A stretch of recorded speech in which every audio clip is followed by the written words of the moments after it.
పరిగి నియోజకవర్గం Rakesh BRS party నాయకులు ఉన్నారు మనతో పాటు. అడిగి తెలుసుకునే ప్రయత్నం చేద్దాం. బీసీ సామాజిక వర్గానికి అన్యాయం జరిగిందని చెప్పేసి ఈరోజు సోమాజిగూడ ప్రెస్ క్లబ్లో ప్రెస్ మీట్ నిర్వహించారు. ఈ ప్రెస్ క్లబ్లో ముఖ్య ఉద్దేశం ఏంటో అడిగి తెలుసుకునే ప్రయత్నం చేద్దాం. నమస్తే అన్న.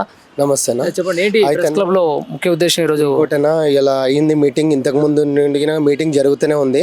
అయితే రేవంత్ రెడ్డి ఏంటంటేనా ప్లస్ పెట్టి తీసి నేను ఇట్లా మొత్తం కులగణన చేయించిన మొత్తము ఇట్లా 42 డిక్లరేషన్ చేసిన 42% ఉందని చూపిస్తుండు. అవన్నీ దొంగ లెక్కలన్నా. మొత్తం పైన ఉన్నది 65-20% ఉంటుంది బీసీ కులగణన. అంటే మొత్తం కరెక్ట్ చేయాలి రేవంత్ రెడ్డి, కరెక్ట్ చేయలేడు.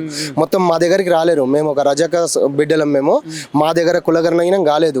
ఏది అసలు అన్ని ఏవి కరెక్ట్ అయితలేవు రేవంత్ రెడ్డివి. ఖాళీ ఏంటంటే ఖాళీ నామకాయ బోల్దియా మూకాయ పాద్య అన్నట్టు ఉంది రేవంత్ రెడ్డిది. ఏంటంటే మొత్తం పైన అన్ని తప్పుడు ప్రచారాలన్న, ఒక్కడిగిన కరెక్ట్ లేదు. మాది అట్లా చూసుకుంటే 60-65% రిజర్వేషన్ ఉంటుంది మాది.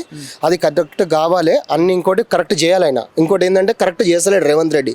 మొత్తం తప్పుడు ప్రచారాలు ఇస్తుండు. మొత్తం చలో అయిపోయింది 42 డిక్లరేషన్ అయిపోయిందని చెప్తుండు. ఇంకోటి ఏంది, మన ఓసీ ఇది వచ్చేసి రెడ్డి దానికి రెడ్డి నాయక సంబంధించింది 4% ఉంది. అది 10% వరకు చూపించుకుంటుండే ఆయన. 10% వరకు చూపించుకోవాలని ఆ రెడ్డి వాళ్లకు న్యాయం చేయాలని చూస్తుండు. ఇట్లా మా బీసీ సోదరులను తుంగలు దొక్కాలని చూస్తుండు.